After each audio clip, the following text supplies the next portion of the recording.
and welcome to your Saturday. Every once in a while, we do a rogue Saturday broadcast, and I have these two bastards with me, both Paul from Come On Man Podcast and Nick August, formerly of the short-lived Punch Riot magazine, and now of this fucking gay shit called The Harshness. We'll see how long that lasts. So, welcome, gentlemen. Thank you for joining me. What's everyone drinking and smoking? I'm drinking some Modelo Negra. Black something? Yeah, well, it's the dark version of their beer. Oh, okay. Nice. I like it. How about you, Nick? Bourbon and Oliva Series V. Ah, one of Rob's favorites. It's one of Nick's favorites. Well, that's true. Who knows who came first, the chicken or the Nick? The Nick or the Verb. What are you smoking? This is an Arturo Fuente Double Chateau. Arturo Fuente is a good go-to. It is. I've got a Padron in there I'm saving for a special occasion. Ooh, okay. Anytime you light up a Padron, that is the special occasion. Exactly. I like it. God damn. Yeah, I'm outside today because it is probably in the mid 80s, but there's absolutely no humidity. So it's like nice. It's a spring day out here on the East Coast, the best coast, as it were. It's 75 here, but we've got severe thunderstorms and the sky is green, so it's looking like there's going to be a tornado somewhere. Green? Jesus Christ. Yeah. Holy crap. That's not good. We've been inundated with rain, thunderstorms, just like yourself, Nick, almost every weekend. So this is the first weekend in a long time. Probably about 5 weeks we've been clear. So I was out on the motorcycle today. I'll be taking the girl out on a little road trip tomorrow. So I'm very thankful for the reprieve in weather. Now, is this the girl or the girl? This is the what I would call the main girl, the one that gets most of my time and attention. The one that I posted last night on Instagram, that's the toy. I'm not on Instagram anymore. What a shocker! Vince isn't on Twitter anymore, and you're not on Instagram anymore. Something's up. You know, I'm here tonight because I'm just so used to interacting with Vince on at least a weekly basis that since he's left Twitter, I want to say, Vince has been in my corner since like we were 12. So he's always been someone who helped me out. And even once I found out about his alternative lifestyle, I didn't. You stuck by me. I mean, because you're just a good dude, man. And it's like, I don't understand it, but, am I going to give up a friendship over it? Nah. Exactly. So, I appreciate that. I can't quit you, man. Well, I mean, look at me. You know who you look like? No, I don't know who I look like. Who do I look like? There's one of my favorite dudes on Twitter, and he's on Instagram as well.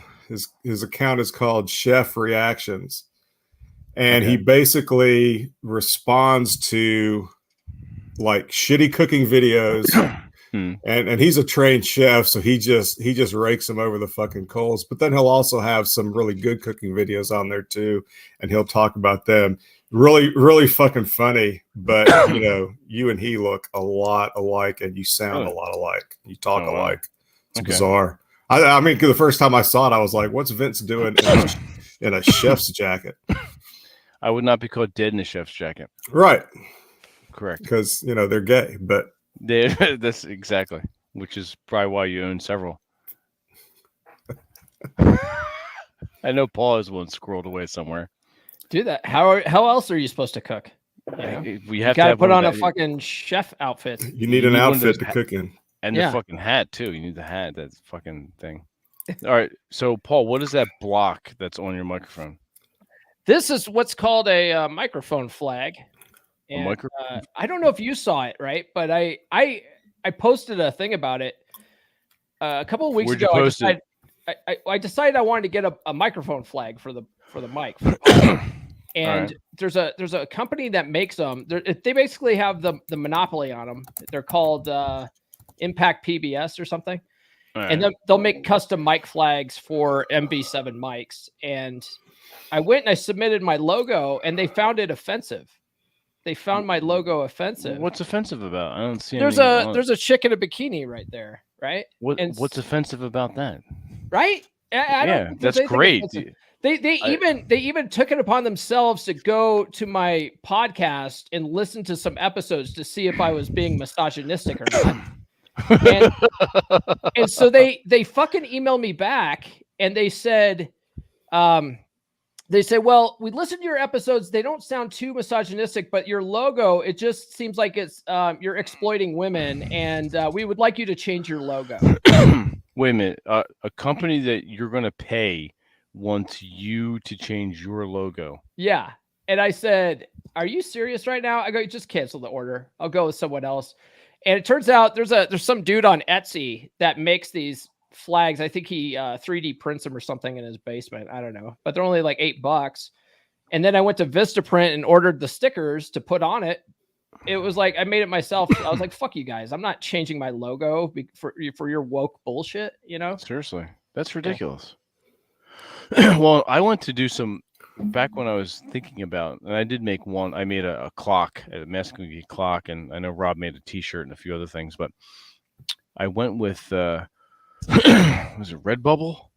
I think it was Redbubble, and after I signed up, I loaded some stuff up, and all was well for about a week. And I guess somebody over at Redbubble got a bug up their ass, and they decided that having our banner, our Masculine Geek banner, it's me, TJ, and Rob with, World War II garb, and we have guns, that was offensive, and they couldn't have guns on logos. Jesus. Yeah. So they shut me down. I'm like, you know what? That's a sign, because I was really vacillating about having merchandise. I'm like, I have an ego, and I'm vain, but not that vain. I mean, nothing against, anything you do, Nick, or you, Paul, but for myself, I'm like, I don't care about merchandise because it's not that deep for me. Mm-hmm. And that's what she said. And wait, what? So it's what you've heard all your life, isn't it? It's unfortunate, but the ladies still keep coming. But your mom's a returning customer. Thank God for batteries, right? Absolutely. Electric toothbrushes for the win. That's right. Hitachi wand for the wind. So I said, you know what? That's a sign from God, a sign from the universe. Fuck it. I don't care about merchandise. You know why I think that's funny is because we I assume Paul's a little bit younger than us, but not that much. I'm 43. Okay. Well, you're in our decade. Okay, you're a lot younger than I thought. But anyway, I thought you were an old, broken down motherfucker like us. You do look older. It's all this fucking gray. It is. It definitely is. Stressing you to fuck out. But, especially growing up in the 70s and the early 80s, there were chicks in bikinis, there were guns, there were soldiers, there was everything cool on everything. You couldn't go anywhere and not see a bikini calendar or, shit with old army shit on it and everything else, and it's like, and nobody thought a thing of it back in the day, and now it's like everything is hyper scrutinized to the point where it's no wonder the way people are the way they are, because nobody has any fun anymore, and everybody's so dialed in on minutia that you can't do that and have anything that resembles what I would consider fun. Correct. Speaking of not fun, hang on a second. There's someone else coming in. Look at this jackass. Oh, look at this guy. Shows up vertically. What's up, faggot? Well, guess where I am? The airport. A gay rally? Perkins? Well, I don't. Yeah, Perkins. Does it look familiar? Oh, that's No. right. None of you guys ever ride your bikes more than like to the gas station and back. I'm in this town called Sturgis. You might have heard of it. Yeah, But I have. apparently there's some kind of motorcycle thing they got going on. So I rode my Well, bike just out because here. you live like 20 minutes away from it doesn't make you. Hey, I rode a whole hour to get here. Okay. a whole hour. I'm coming up. Hey, I'm coming up there. I'm coming up there next month. All right, who's saying that? I can't see what This is Paul. It's Paul. Oh, Paul, yeah, you're coming up there. Yeah. You ride a motorcycle more than like 3 miles from your house. I know you. Yeah. But I won't say who. Some people on the east of the Mississippi, they're like, Look I you. think I'm gonna go Look to you, look you. Philadelphia. We made Look it you. to the bridge. The longest motorcycle ride I've taken is 5 hours. Oh, okay. That's good. And How many times around the block was that? Like, did you count? I rode about 55 times around. I went to the Wawa 55 times. I'll go this way so you can see the Sturgis Hill in the back. That's famous apparently. Oh, okay. So. Are you wearing your assless chaps? No, I have my jeans and my Red Wing boots, and then I got my old motorcycle jacket that's about as old as TJ. So yeah. So it's 12. The Rainbow Riders aren't meeting until later. No, they're not. No. But I got free lodging tonight, because $20 is $20. So that's when I die, that'll be the meme that goes down in history for what I created.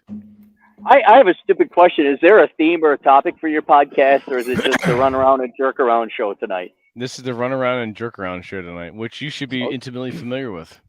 He never has a topic. I never have a topic. What are you talking about? I know. I'm just wondering if there was. Like, oh, Clary's here. You got a small penis. You're gay. That was earlier in the intro when I did the intro music in the background. Aaron Clary's so gay. Paul, you came visited last year, but have you ridden your motorcycle out to Sturgis or not? I couldn't remember. No, I've never ridden my motorcycle up there. I'm actually not riding all the way up there either. I'm riding to Denver, and then I'm going to meet Glenn in Denver, and then we're going to drive up. He's got a trailer. Glenn is trailering his bike. Right. That's the gayest thing I've ever heard. He's also bringing his girl with him too. What's his name? Oh my God, his name is Pussy. Is what his name is now. I'm going to give him. Paul, what you got to do is you got to ride up to Sturgis or ride up to South Dakota so you have bragging rights. Absolutely. So when he shows up in his trailer, like, no, I choose to be a man this entire trip. I actually was thinking about that, just for the experience, because I've never ridden that far before, so it would be good to say, yeah, I did it at least once. You could make it from roughly Grand Junction to Denver in a day, and then Denver to South Dakota is like 4.5 hours, especially if you stay on the north side. So your most dangerous part of the trip is going to be going over the Eisenhower Pass. I mean, otherwise it's pretty easy in Wyoming and South Dakota. Yeah, well, even going through Eisenhower in the middle of August, that's like the safest time to go when there's no snow up there, Yeah. Well, I got to give Glenn shit then, because he is like the baddest ass looking guy. I didn't know he was a big old pussy on the inside. He's a big fucking pussy. Say it loud. I will. You're talking to aren't you talking to Glenn's Glenn Lawrence. Glenn Lawrence, but Paul and Glenn have a thing going. Yeah, I'm going to kick that guy's ass at Summer. Yeah, that's a thing. It's happening. It's happening in Las Vegas in September. Now that I know he's trailering his bike, all my money is on you, Paul. Yes. I'm clipping this. Yeah, you have to. Yeah, you do. My money's on you, Paul, too. So you better come through. I got a couple thousand on you. Okay, good. Yeah. Vincent, who's not? That fucking guy, Kevin Sabo. He's backing Glenn on this. Is he? He can't. Sabo, doesn't he ride a tricycle because he can't use the handlebars? No. I heard he rides a big wheel. The big one. So wait, Vincent, Nick, do you guys know who Glenn Lawrence is? Yes. Okay. Yeah. Like that is surprising to me that here you got this tatted up. He's a motorcyclist, jacked, bodybuilding dude, and he's going to trailer his bike. So okay, all you Manosphere guys are posers. I got a friend who is a dentist, like very reputable, went to school for, what is that, 6 years? I mean, it's not a joke. No, it's serious, yeah. Yeah, and so, he's looking at dirty people's mouths all day and this and that. And he's proud and he's happy for me, but it annoys him that I make a living doing this. So I'll be actually like, hey, $250 of super chats today. How much did you make on that billing? Not only that, as far as suicide statistics, as far as occupations are concerned, being a dentist is the highest suicide rate. Really? Occupation. Yeah. Why? Well, would you want to look in fucking idiots' mouths all fucking day? I don't know. It's easier than being a cop. I mean, a cop, you got to see a lot of bad shit. Hey, yeah, but cops have the opportunity to get their aggression out there. They can shoot guns. You're the numbers guy. You figure it out. All right, I'll go look it up. So, all right, I'm gonna get some food before it gets too crowded here on Saturday. If I make it back, yeah, how long are you guys going for? Probably an hour and a half. Oh, okay. All right, sounds good. Maybe, so, maybe two. We'll see. Well, I probably won't catch you guys then. So, but thanks for having me on and live from Sturgis. Absolutely, dickhead. See you, Cap. All right, see you guys later. All right, bye. All right, now that he's gone. Jesus Christ. Can you imagine being like having to look at nasty mouths all day, or having to look up nasty pussies all day, or having to pull crazy shit out of people's buttholes? And I mean, who does that? What's the worst kind of doctor? Right? You have your urologists, your gynecologists. Oh yeah, you've got podiatrists. You want to look at people's nasty feet all day? Man, yeah, who wants to do any of that shit? I mean, no wonder they're killing themselves. Well, it's like, I mean, we rag on psychologists all the time, and rightly so, and they deserve every bit of it and more. But, at least they're just sitting there, mind fucking people all day and getting paid, $250 an hour for that. Yep. Right. They're sitting on their ass in air conditioning. They're sitting there after making up bullshit as they go, or just writing down what somebody says and then not having to really actually do anything about it at all. Just making doodles and caricatures of the person in front of them. So they're basically doing what we're doing on this live stream, except they're getting paid a whole lot more for it. We're not getting paid shit. That's right. Send super chats, assholes. Yeah, I need Vince to send me a Christmas present this year, so I'll super chat that motherfucker. Oh shit! So what's going on with our Key West trip there, Nick? What happened to that? That is still on the books. Well, get moving, you fucking cock. It's been 2 years. So, you got to understand something about Nick. I don't understand shit, motherfucker. You got to understand something about Nick. Nick takes a long time to pull the trigger on low priority shit. Well, if Punch Riot's any indication of anything. Dude. I don't hear it. Punch Riot burned up the literary scene for 18 months. 18 months. 10 minutes. How long does something like that need to go on? That's true. It was kind of shitty. I mean, well, you were in every issue, so that's that was a major shit fuck. There's your clue. Exactly. That's why it failed. In or out, Bubba? Come on. What are you doing? Get inside. Go. Goddamn fucking cat. Oh my god. Oh Lord. Does your cat like to be in while you're recording these types of things? No, he likes to be under my fucking feet. So, all right, he likes to be outside. According to his description card when I got him, when I bought him from the rescue thing, said that his former owner used to take him on walks. He was one of those cats that like to go on walks. I'm like, I'm not doing that. I'm not going to be that guy.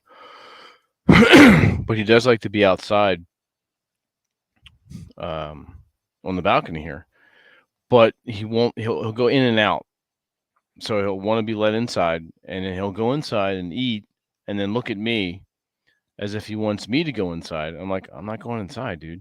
So he comes back out. So if the weather's nice and I leave the screen door open, he'll come and go like thousands of times. It was funny because today I've been feeding these squirrels that come by. I have 14 of them now. I've named about half of them. I can discern from their coloring and body type, like who's who.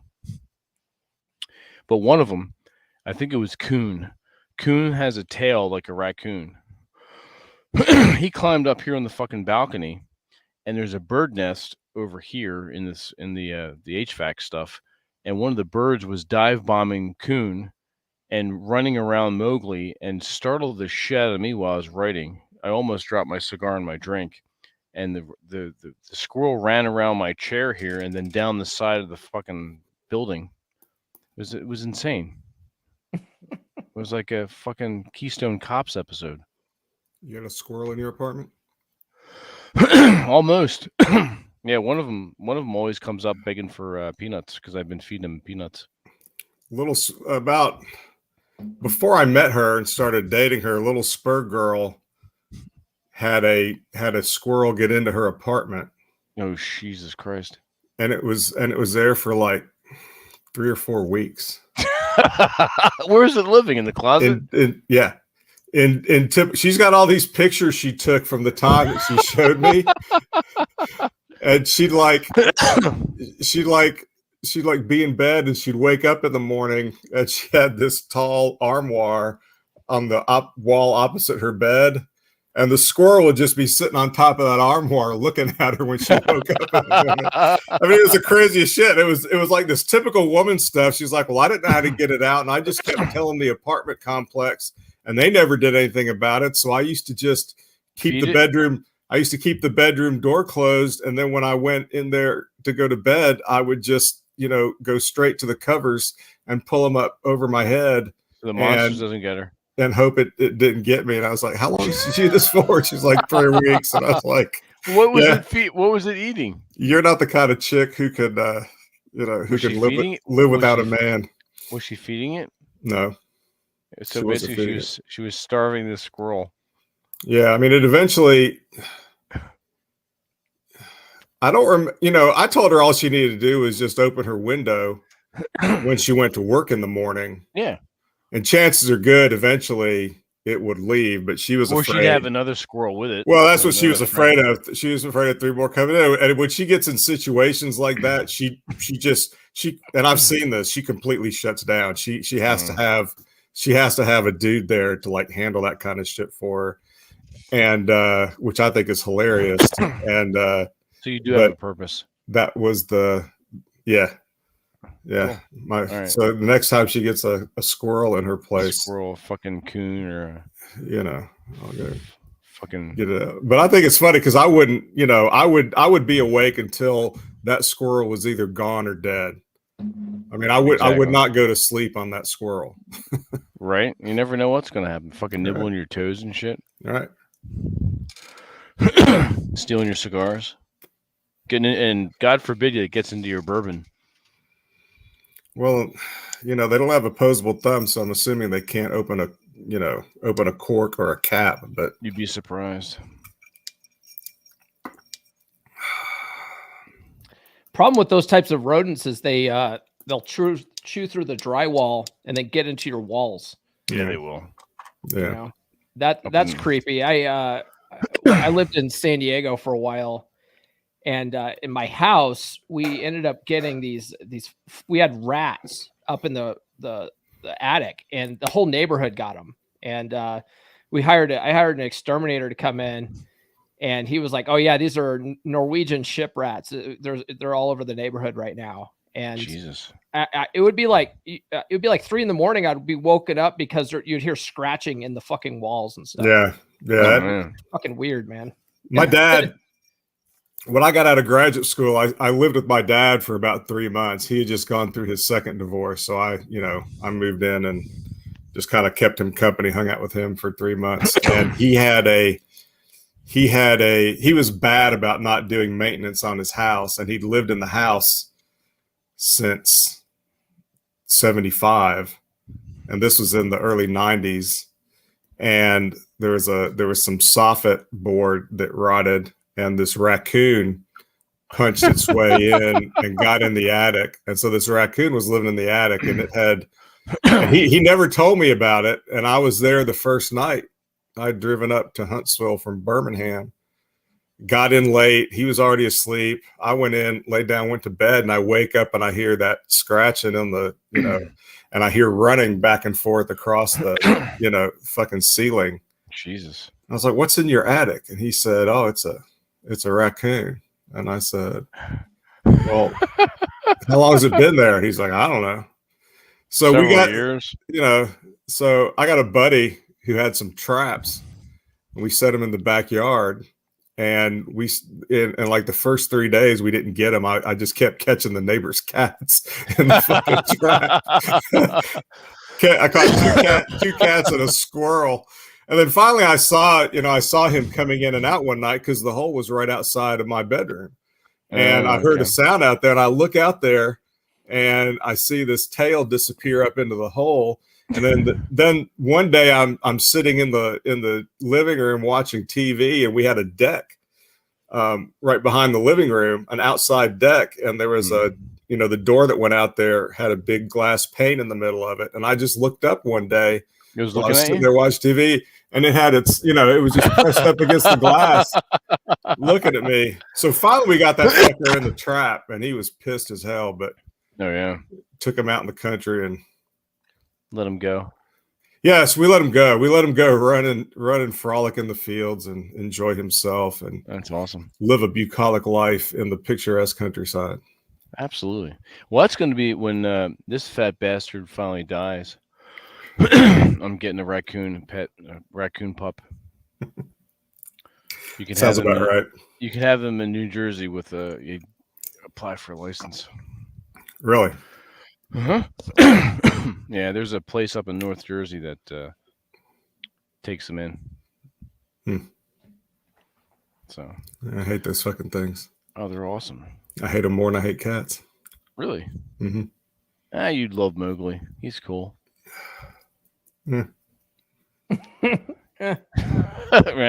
Not impressed. Well, the thing I like about most cats is they understand the concept of détente.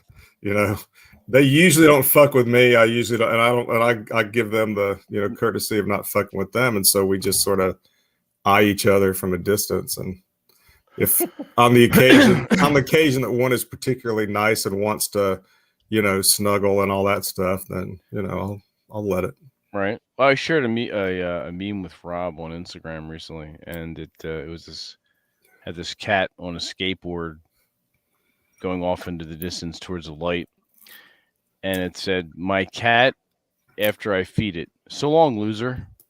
That's pretty much what a cat feels. Is once you fucking feed it, it's like, whatever, you fucking jackass.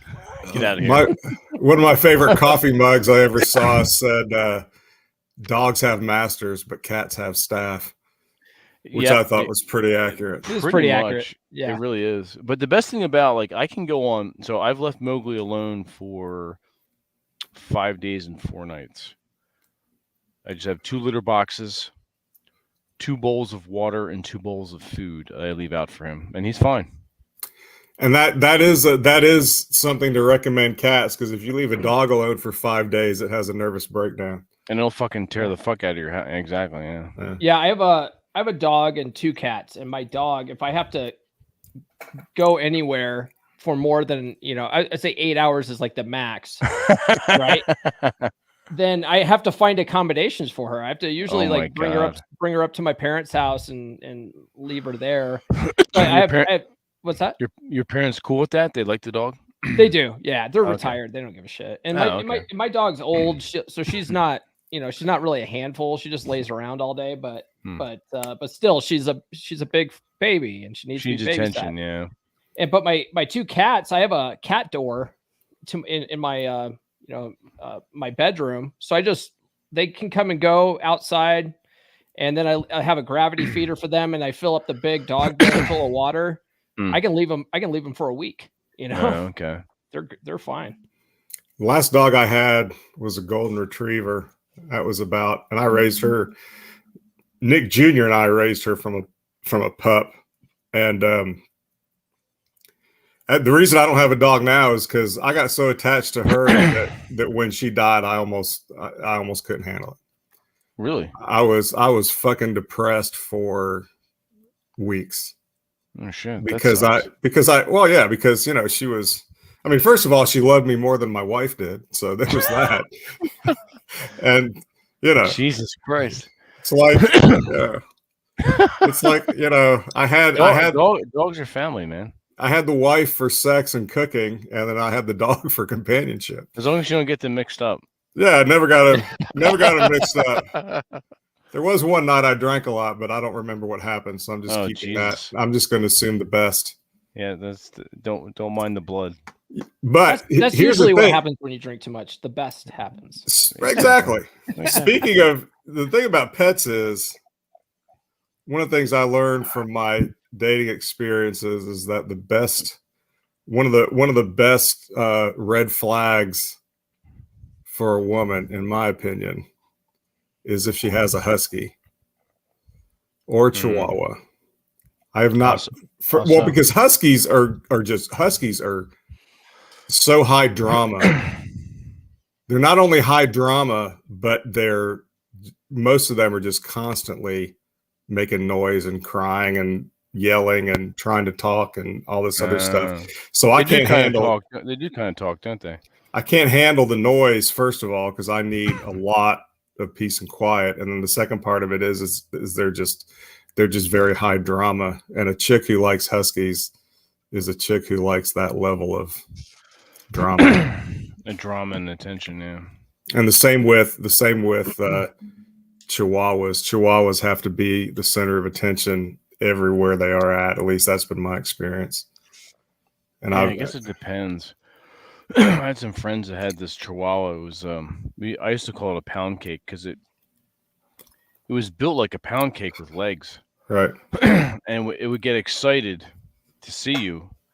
It couldn't bark. It would make these weird like noises, and then it would take a piss. This little piddle of piss, like at its feet or at your feet. But it really it wasn't very yappy. It couldn't make a barking noise. Something was wrong with it. There's something wrong with all Chihuahuas, I think.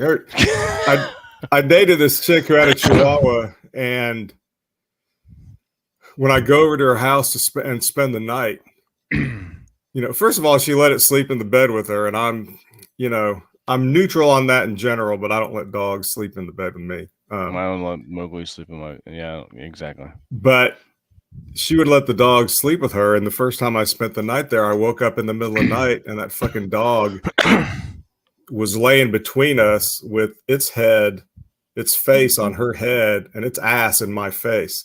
And it did that. It started doing that every fucking time. So I was like, if you want me to spend the night, you're going to have to lock that fucking dog out of the bed. What an indictment. Right. And so I made her lock it out of the bedroom when we went to bed. That's awesome. And that fucking thing would sit there and it would scratch at the door and whine all fucking night long. Oh my God. Yeah. Needless to say, that dalliance didn't last very long. No, chicks with dogs that value the dog more than everything else. I don't. There's a future, no matter how short-lived or long-lived, is not long for the world, as it were. I can't abide a Chihuahua, because if I'm going to have a small animal, I'd just rather have a hamster and keep it in a fucking cage. Right? A fucking rat or something. Yeah, or get a rat. I have I had a friend that had a rat who would ride on his shoulder as he walked around, drinking his fucking coffee from his coffee mug. It would crawl down, and Yeah. I had pet hooded rats when I was a teenager. What's a hooded rat? They're white, and then they have some kind of like black or cream colored fur on their head, so they call them hooded like rats. they're wearing a baseball cap or something. It's Hooded rats sell crack and listen to hip hop. No, that's hood rats. It's similar. Oh, okay. All right. Yeah. But no, they actually make pretty decent pets. They're pretty chill, and you put them in a cage, and you could carry them on your shoulder, and they just sort of like crawl around, and that's cool. I heard they're clean too. They are pretty clean, actually. Yeah. Okay. Yeah, if you, I mean, you got to make sure that you take care of their wood clippings and stuff in the bottom of the cage, like pretty much daily. Otherwise, that gets kind of gross. My brother had some when he was in high school that he kept in his bedroom, and he just like rarely cleaned their cages, and his room just smelled like fucking rat piss all the time. It was gross. Oh my God. So you got to make sure you clean the cages periodically, but otherwise they themselves try to keep themselves pretty clean. Yeah. Yeah. Okay. Pretty much like any hamster or rodent. It's the same thing. You have to take care of their bedding. Yeah. Yep. Okay. Cool. So Nick, your background says the harshness. Yeah. What is that? It's harshness. What the fuck does that even mean? It's people being dicks to each other on the internet, right? Is that? Well, you don't need that. You don't need some words over your fucking head for that. Well, that's the occasional live stream that I do at late at night. I don't get notifications for that. You probably don't follow me on YouTube. I do follow you on YouTube. Is that a separate channel? You're bitching at me a couple of weeks ago for not reading your newsletter. You're not even subscribed to my YouTube, so go fuck yourself. I think I am because I get your. That's the harshness. Wow, that is pretty harsh. I like it. You were doing music for a while, and I do follow that YouTube channel. Well, I'm still doing music. I just haven't recorded anything lately and posted it, but I've written a bunch of new stuff, and I'm trying to get better at the recording part of it because that's definitely a big learning curve for me. So that's what I've been working on that. I've been writing a lot more. So I post at least two new posts on my Substack every week. And then Substack? What's it called? Nick August. Why? I don't know. Maybe you have some name like Punch Ride or some shit. No, it's linked on my Twitter profile. So well, guess what, Nick? He's not on Twitter anymore. Yeah, you fucking cock. Look, man, I can't hold your dick for you every time you need to pee. Why don't you send him the link on Instagram? It's very heavy. Yeah, I'll send you a link on Insta. Yeah, send me. Just email it to me. You have my phone number, you dickhead. So I was doing the harshness like frequently, and then I just got tired of all of YouTube and everything. So that's when I canceled my Instagram, and I just kind of took a break from most everything except let them burn for a while. But I do the harshness. It's a late night kind of comedy rant thing. Okay. But is it timed? Like you do like maybe half an hour or something? But not funny. It's just dark. Yeah, I usually try to keep it to about a half hour, 45 minutes. Okay. I'll check it out. It's your I could have sworn I was subscribed to your channel. It's just Nick August, right?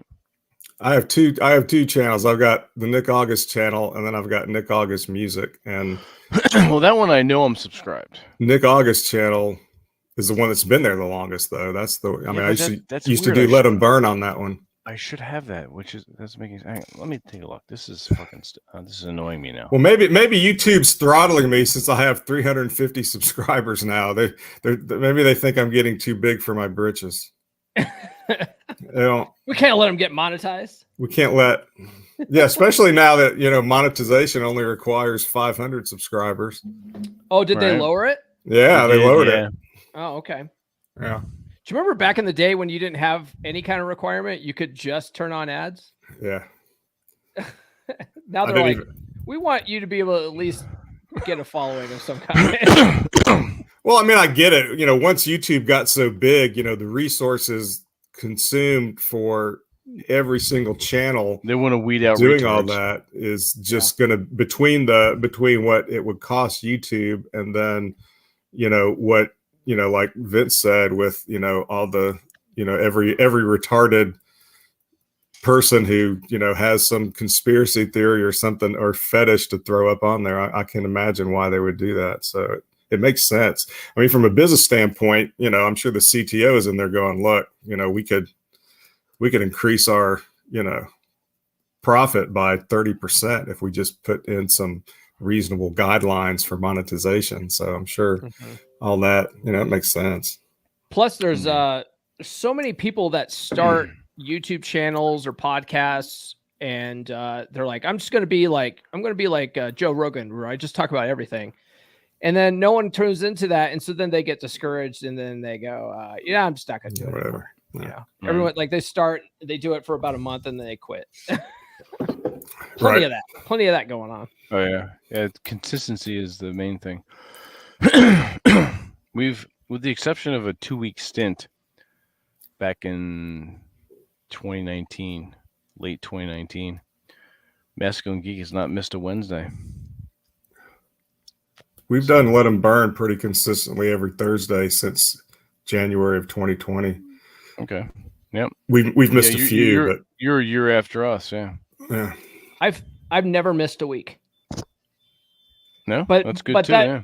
But for the first 2 years, though, I only did Monday episodes, and those are all pre-recorded. So that's pretty easy to do if you book a bunch of interviews, and I could book like 10 interviews a week. And then schedule them out, and then take time off for myself and have it just automation. How far out do you schedule guests? It's right now. It's about a month and a half. It's about a month and a half in advance. Oh, okay, that's a good run. Yeah, I get nervous when I start coming up on real time, and I look in I have a folder where I keep everything, and I go, oh shit, there's only 2 episodes after this one. And then I start like reaching out to people. Hey, you want to be on the podcast? Well, if you ever need Nick and I to be plan B, we'll help you out. Okay. Well, Vince will. You'll be like, I mean, I barely come on my own podcast. Usually the only reason I come on these rogue things with Vince is because I'm already drunk by the time he emails me. Well, drunk Nick is best Nick.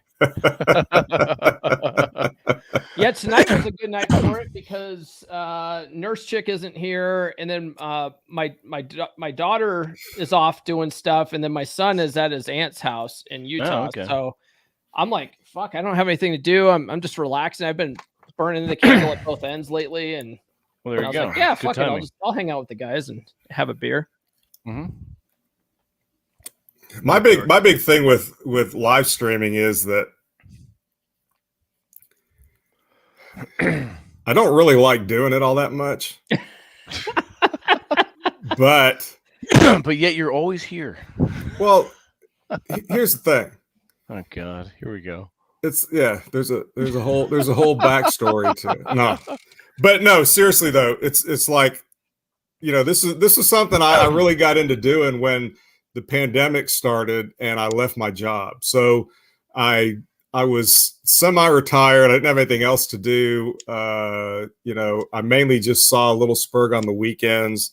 Both my kids, were off and moved away. So, I did some shit with my friends, but even that kind of, road trips and stuff went out the window with, COVID at first because, all my friends are married. So, their wives wouldn't let them out of the house. And, all but one of them are pussy whipped. And the one who wasn't pussy whipped, he's just too fucking busy. And so, and so I got into doing it then. And it's like, the thing I like, I got in with Rob, I got in with you, Vince, and a couple other people. And I just started, I started using it as an opportunity to talk to people I just, thought were interesting and had something to say. So I started interviewing people on the Habit of Words, which was my first live stream. And Oh yeah, I remember that. Because I had you and Rob and TJ on there first. You guys were the guinea pigs, so I could kind of figure out what I was doing. And then I had Ryan and Rolo and a bunch of others on, and to talk to them about writing,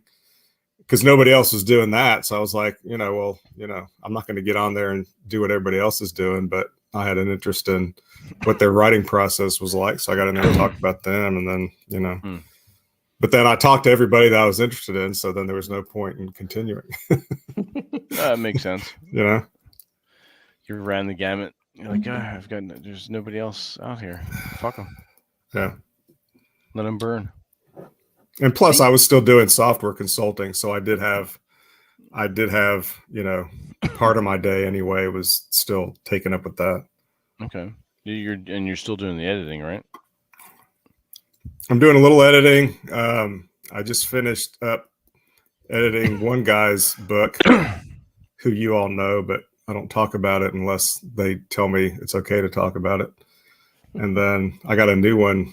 That I know Vince knows this person. I don't know if Paul does, but she has been around for a long time. So she's self-publishing a book of fiction. So I'm editing that for her. Okay. Put it in the private chat. Yeah. And I'm still doing software consulting when it comes up, but I'm just, one of these days, Nick, I'm going to finish this fucking book that I've been working on forever. And I'm gonna hit you up, and hopefully you won't be tied up in another project. Well, here's the thing that most people don't really realize. You'll finish it a lot faster if you show it to me, and if you need direction or organization on it, it helps to have another set of eyes that is objective. No, that's true. It's not a matter of direction or organization. And I only have like two chapters and like 2 sub chapters left. And so get that shit done. Right, but the thing is, I just don't allocate enough time for it. I'm too busy. It's discipline, it's a discipline situation. Really tomorrow I'm planning on sitting down I'm going to try as hard as possible to finish up this chapter. So the chapter I'm on now, it's probably the longest chapter in the book. It's on dating and spinning plates, and so there's a lot of sub chapters in it, and that one's taking forever. The last 2 chapters I think will go pretty fast. I mean, the real reason that I quit doing Punch Riot was because I had no time to write any of my own shit. I was just so busy with like Punch Riot. Punch Riot was a subscription only magazine, so I had enough subscribers who were paying, for me to be able to pay the writers, even though I didn't pay y'all, what you were worth. But fucker. I still paid you something. And I didn't mind. I didn't care. And I did. I thought, at the very least you ought to get, 3 or 4 drinks. Hand jobs are nice, 3 or 4 drinks out of it at least, depending on where you live and cost of living. But I'm not driving out to Alabama for a hand job from Nick, as tempting as that might be. Look, I don't even want to give myself hand jobs. So well, look, you don't know where you've been. You know what kind of disease you might give yourself. You never know. Yeah, right. Exactly. So that's why that was the main reason I quit that, because it was paying for itself. It wasn't making any money, but it wasn't really costing me anything. You were breaking even, yeah. Yeah, it wasn't. It was costing me a little bit of time, but I didn't mind that as much. But I still had, like when, because I was, because I basically live off of crypto full time now, and when crypto was deep in the bear market, I didn't have a lot of extra liquidity there to have a good time. So I had to keep doing software consulting and shit to, just to have money to handling, go to Florida and, be degenerate with Little Spurg. So absolutely, so there was all that too. So, okay. So when Paul's done his book, you'll probably wind up editing. So Paul, what's your book about? Maybe. I mean, the whole thing about it is you got to send me a couple chapters, and then I usually tell people if I can help them or not, because sometimes I can't. Nick will help. Sometimes you'll be like, I'm not dealing with this bullshit. Nick will help you. Well, what happens? What I'm really doing there is I'm looking at how hard of an edit it's going to be based on what you want. Yeah. And then, that drives the price up or down based on how many headaches I'm going to have and how much extra bourbon I'm going to have to buy to get through it. So here you go. Which is so fair. send That's fair. Send Nick a couple chapters and some bourbon in advance. Just saying. And a couple cigars. Keep your costs low. Bribery helps. Yeah, absolutely. So my book, it's not really like your typical red pill masculinity saving fucking book, Okay. It's just pretty much everything that I wish I knew when I was 18. Everything that I've learned basically since my divorce. Oh, okay. And just going through life, learning about how to be better with money, learning, just all sorts of things, right? Things that I actually learned going through life, up until my divorce. I learned how to negotiate salaries pretty well before the divorce, so there's stuff like that in there. So you break it down to categories like work and finance and yeah, pretty much. So like it starts off with it starts off with law of attraction. I'm a law of attraction guy. It starts off with that because I'm like, if you get your mind right and you work on setting goals, and a lot of it, if you break down law of attraction and get rid of all the mysticism bullshit, a lot of it's really about mindset and setting goals and working towards goals, And so if you can figure that out, then everything else in the book sort of works itself out. And then it goes into education, it goes into career, it goes into finances, and I have a chapter on how anyone could be rich. And just as long as it's sort of like the Aaron Clary method. Oh God, you're in trouble. And then not really, but that sort of thing, sort of like if you invest wisely, and even like the average guy, as long as he's taking a part of what he's making and investing wisely, he could retire pretty wealthy. Like anybody could do that if they're smart with their money. So there's a whole chapter on that. And then I have the longest chapter so far is the dating and spinning plates and game. And then I'm going to have a chapter after that on long-term relationships. And then the final chapter is going to be on marriage and children. Okay. So, yeah. So you're almost done. Almost done. Yeah, almost done. And I've been as I'm writing chapters, or as I'm writing sub chapters, because the sub chapters by themselves are pretty long. I've been doing live streams about them. So. Okay. Cool. Kind of following. I take notes whenever Ryan is like talking about marketing and stuff like that. I'm usually sitting back, fucking. Nice. Now, you plan on doing an audiobook as well? Yeah. In fact, I think what I'm going to do with that, because I don't think I want to sit there and read my entire book out, into a microphone. I think I'm going to do what Tony Robbins does, which is he reads the first chapter and the last chapter, and then he has someone else do the middle. So I might get Jack to do that. I might get Glenn Lawrence to do it. I don't know. We'll see. James Streissand might be good too. Who? Another masculine geek. Oh, okay. He's got a very good voice for that kind of stuff. Yeah, I'm a little worried about tonality. Oh, this is very deep and very masculine. Yeah. Well, it's not necessarily just deep and masculine. It's just how you portray the message. Oh yeah, he would definitely do it. Because I think certain people, like if you listen to certain audiobooks and you listen to the person reading it, and it sounds like a fucking robot, people will fall asleep listening to it. Oh yeah, no, you're right. You definitely don't want that. That's for sure. Yeah. Okay. So I'm sort of going to worry about that, when I finish, and it's more like what Ryan keeps telling me. when I finish, I'm just starting because that's when I gotta hand it off to the editor and fix all the stuff that I didn't think of. Yeah, because it'll come back to you with edits. Absolutely. Speaking of which, I did want to ask about this to Nick.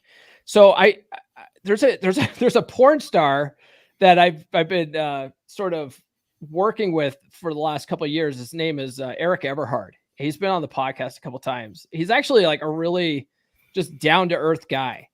And he likes to just randomly DM me like about stuff like that, right? He's written 2 books now, and the last tip he told me was, whoever I'm working with as an editor, he's like, find someone that is looking at it from the reader's perspective, and will say, hey, as the reader, you're not explaining this very well. And from what I hear from Ryan, that sounds like some of the stuff that you do offer, though. Yeah, I'm pretty confrontational. You're like, what the fuck are you trying to say here? I can confirm that. I'll give you the name of off screen, since I don't have his permission to share this information, but I think he'd probably be okay with me telling you. And you could probably guess who it is anyway, but I just finished editing a book for another red pill guy that just published his book. And I know exactly what you're talking about. Yeah. And that's mostly what I did for him. I was just like, dude, I don't know what this is supposed to mean. And because he's a very, very good speaker. And generally what I've found, unless somebody spent a lot of time working at it, is that if you're a really good dynamic speaker and you're really good at speaking off the cuff, and you're great dealing with the live audience, then you tend to struggle more as a writer, because that's a completely different mode of communication, right? Mm-hmm. And first of all, it's not something that comes naturally to most people anyway, if anybody. And secondly, if you're that good at speaking, then what you're going to do is you're going to write like you talk, and generally that's not a good thing. So that's what I did a lot with him, and I do that a lot with Ryan too. Although it's much, I do that with Ryan, but with Ryan it's different, because with person A, with Racer X, he's a very good, very dynamic speaker. He's almost like his role in like the red pill space is, and this doesn't mean he's not a good teacher, but to me, he's an evangelist first.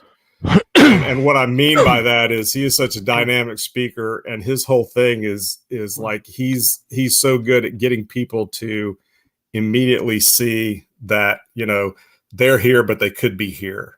And he's great at pushing people to visualize that without them even realizing they're doing it. And so, but because of that, when you're laying something out in a book that's a lot more systematic, that tends to be more of a challenge for somebody whose skill is at that end of the spectrum.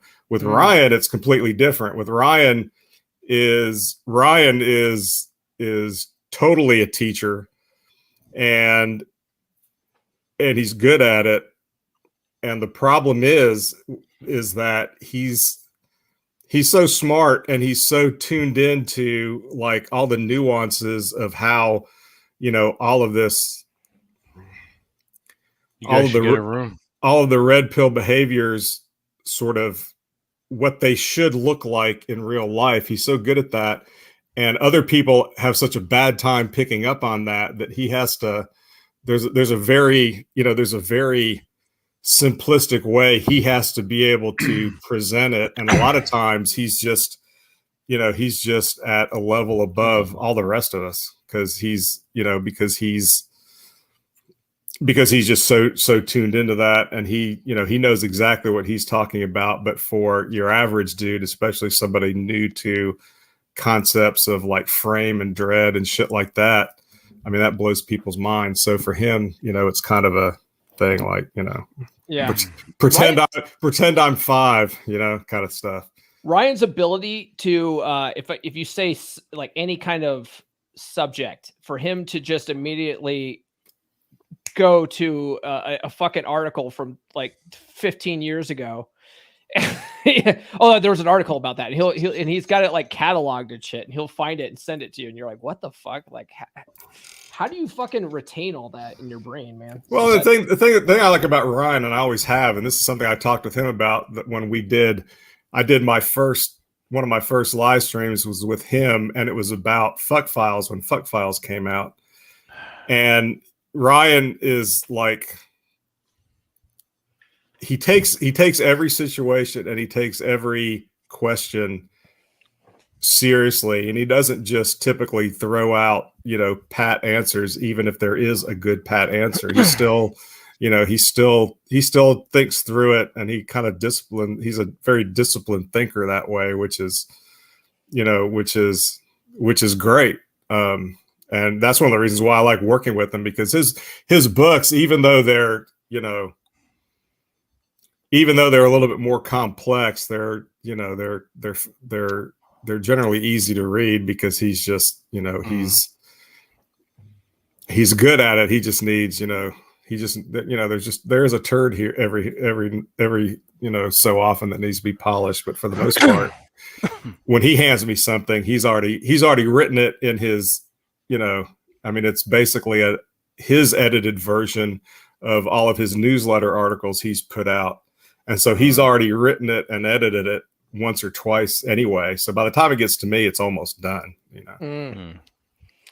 I have, I read a book from some guy that follows me on Twitter. He follows, like, I think pretty much all of us in the space.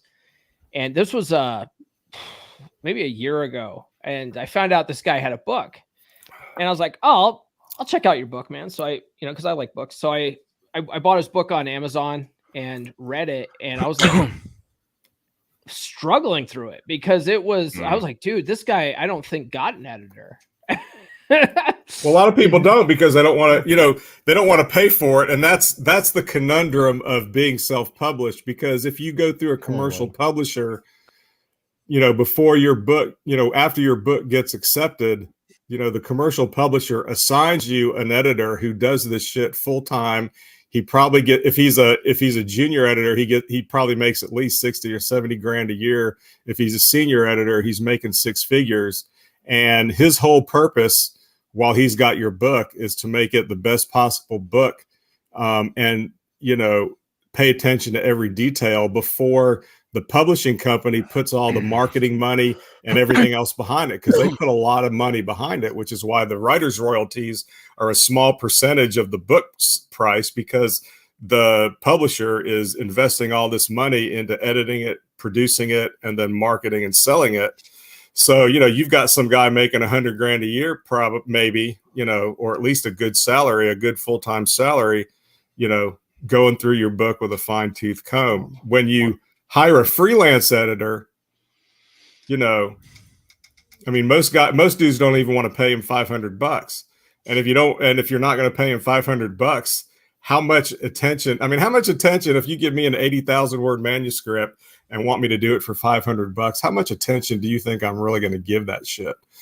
So if that's what somebody wants to pay, I'll be like, all right, I'll go through and make sure, I'll go through and make sure that, there's nothing horribly bad in there. Yeah. I'm not going through it with a fine tooth comb for $500. Right? I have a friend that he's written 2 books now. And one thing that he told me was, he's like, no one's going to read your book.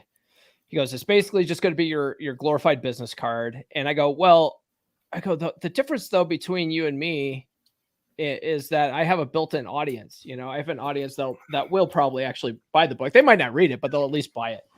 And so the thing is, though, if I do have people buying the book and actually reading it, I don't want to look like a fucking idiot. Right.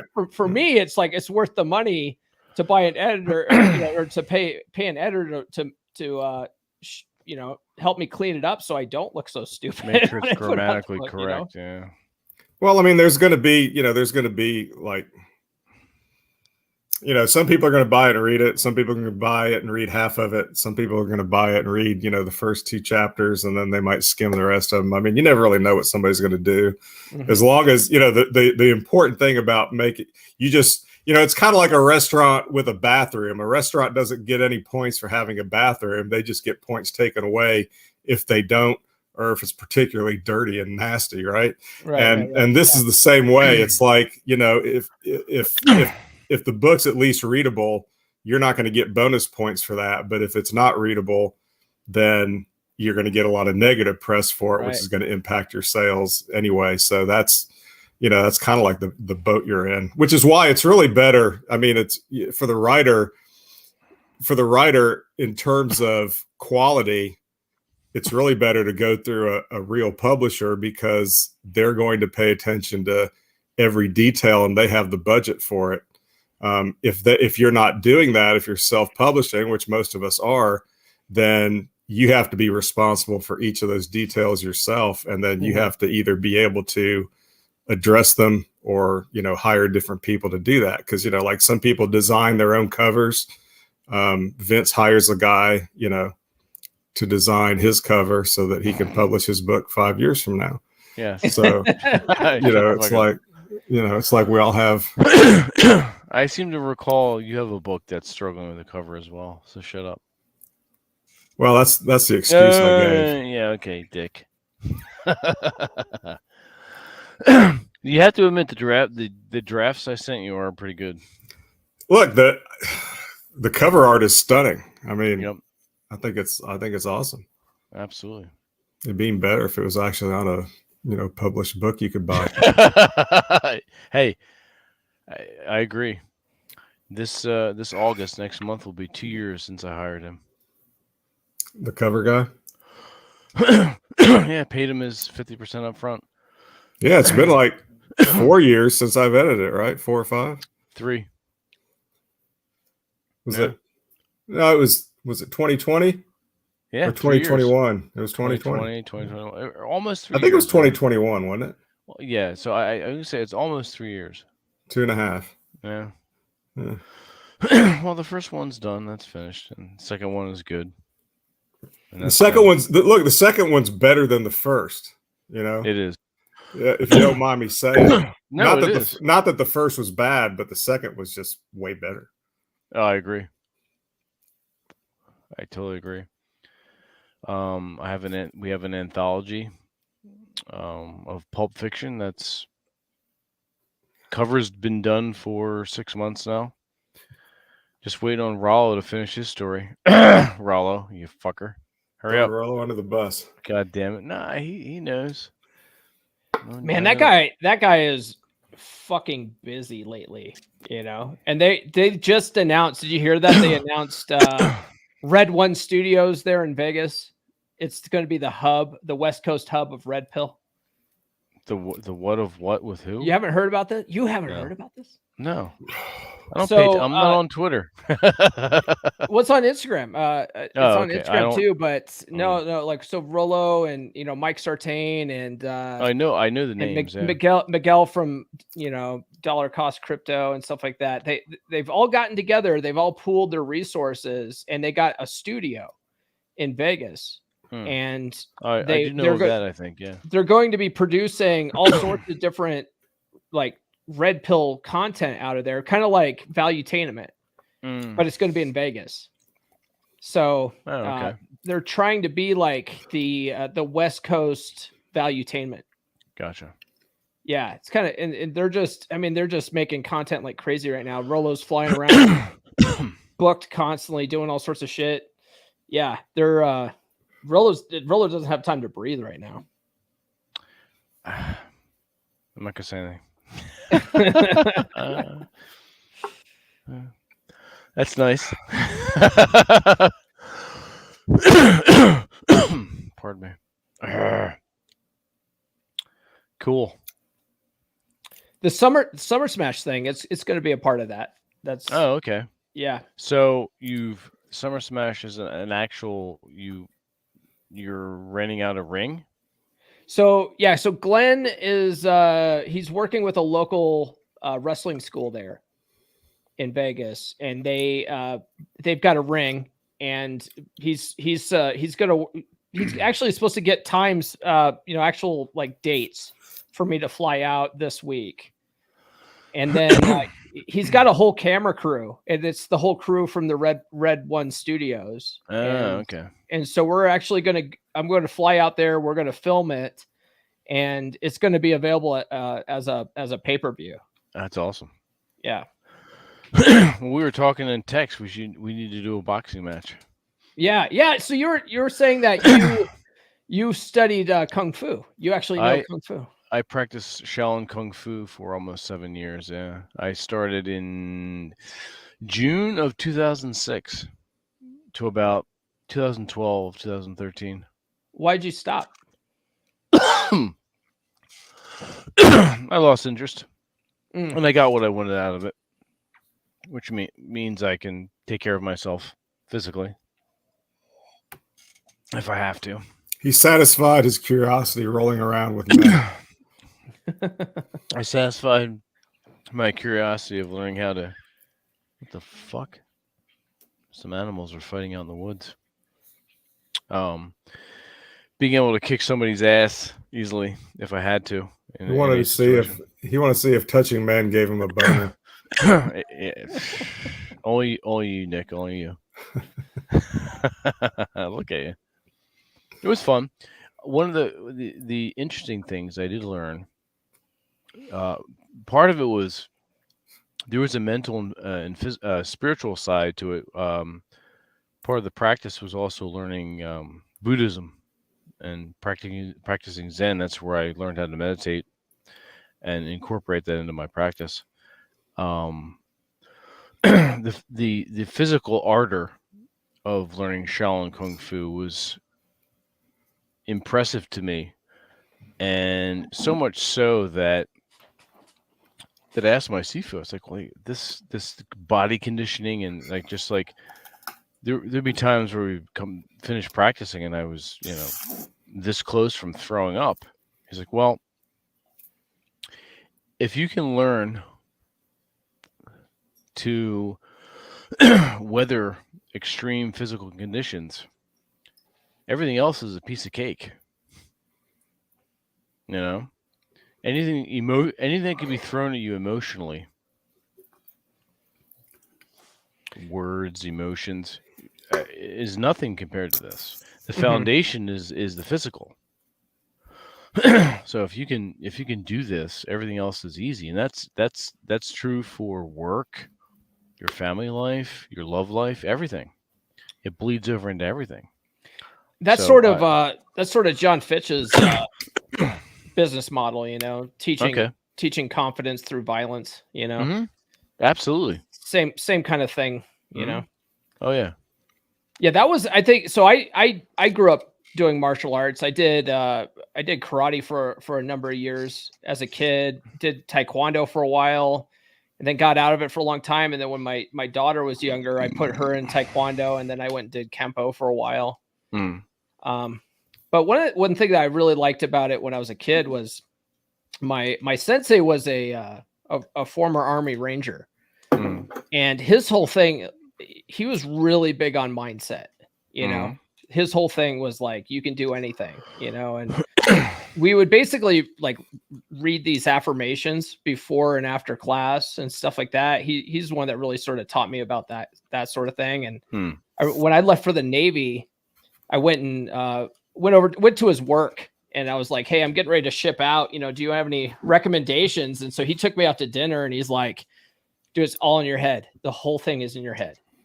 You go there, they're going to be yelling at you. They're going to be screaming in your ear. They're going to be making you do like push-ups until you're the sweat's pouring from the ceiling and shit." And he's like, "As long as you sit there and tell yourself, hey, it's only 9 weeks. Hey, I can do this. Like, you'll get through it, Absolutely. And so I went into it with that mentality. Like, this is all temporary. This is all, I can do this. I can get through it. Other people have gotten through this, Absolutely. And so, yeah, he was really, I think martial arts is really good about that, about mental toughness. Absolutely. That's a very good foundation. And I lost a lot of weight. I had come out of a divorce not long before that. 35 pounds overweight. Fat bastard I was. So. Shit. I was a fat fuck. I know, when right? got divorced too.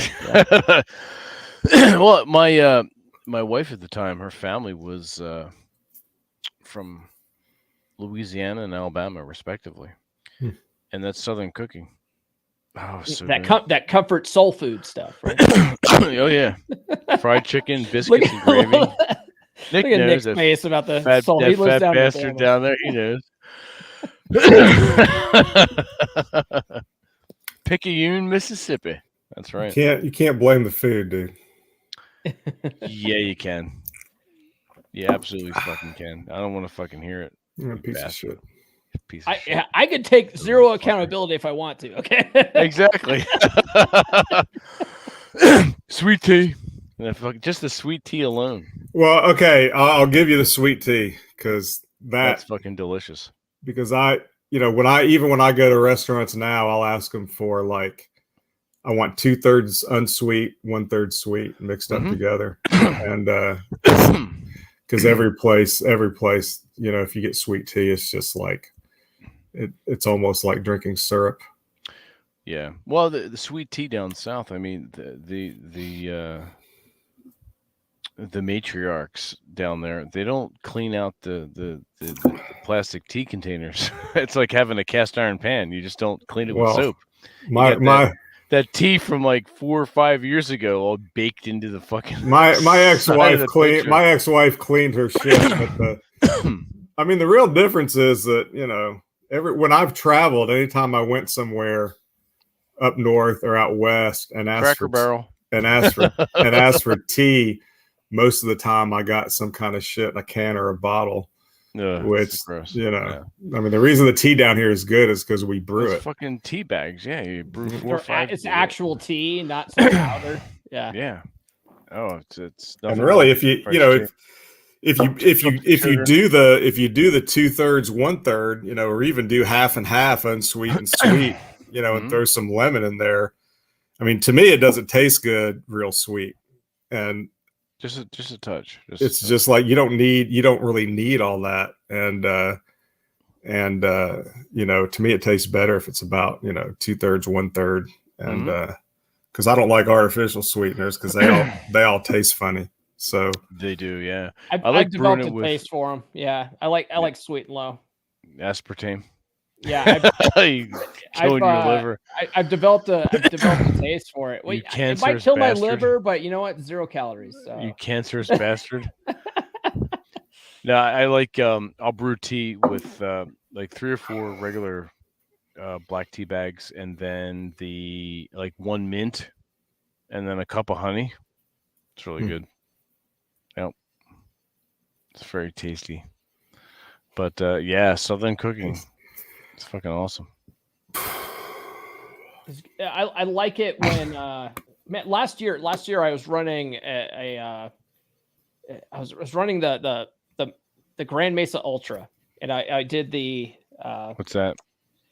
It's a trail race, and they have different runs, and I did the 18. Was it the 18-mile run? I did the 18-mile run. Jesus Christ! Yeah, it was fucking nuts. But I was doing all these really long runs. No, this wasn't last year. It was 2 years ago. I was doing all these really long runs because I was getting ready for a marathon. And I was in a runners group up here, and a bunch of people in the runners group were all supposed to sign up for it, and some of them all did. And then they all fucking backed out last minute. I was the only one that ended up doing it. You're the only one doing the 18-mile run. Go figure. Well, I mean, I wasn't the only one up there. There's other people doing it, but I was the only one that represented the run club up there. Oh, okay. And Jesus Christ. And so after I was, I was just started dating Nurse Chick at the time, and she asked me what I wanted for dinner, and I said, I said, how's your fried chicken? And so she's like, oh, you want fried chicken? All right, I'll make you fried chicken. And she made the best fucking fried chicken I've ever had. Like, that girl can cook. Yeah. That's nice.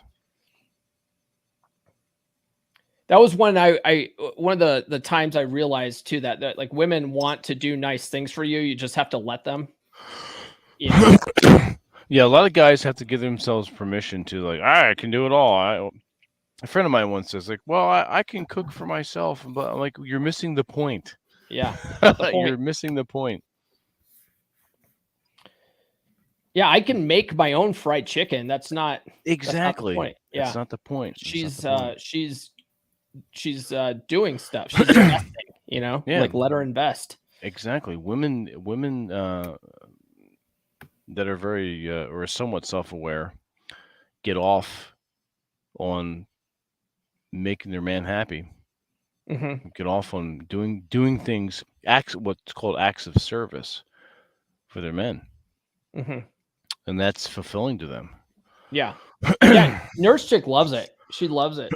Doing all that kind of stuff. I'll just, if I'm sore, from running or whatever work, weight training and whatever, I'm just sore. I'll just say, hey, rub me down. Yeah. Or you'll make like you'll stretch, and then she'll know, okay, I need to rub you. Yeah. But she'll sometimes even just say, hey, why don't you go lay down, and she'll go get like the lotion and shit, and she'll break out the olive oil and coconut she'll oil. really like she'll do it for like a full hour, just like a full start, and she doesn't expect it in return. It's not like, okay, do me now. Exactly. Yeah, she doesn't do any of that shit. Yeah, no, that's the way to live, man. Yeah. The fuck happened to Nick? I don't know. You like Probably had to go take a shit and tweet about it. We were just talking about it. We talked about it. We talked about it at the beginning. Yeah, we did. Yeah, taking a shit and then that's called a callback, people. That's what's called a callback. That's right. It's the aftermath. It's a gruesome aftermath. Take a before and after photo. Speaking of Twitter, fucking Clary, I've got Twitter open here. Clary tweeted and tagged Glenn, and he's like, when you hear that Glenn Lawrence is trailering his bike to Sturgis, and it's just a picture of Ernie from. That's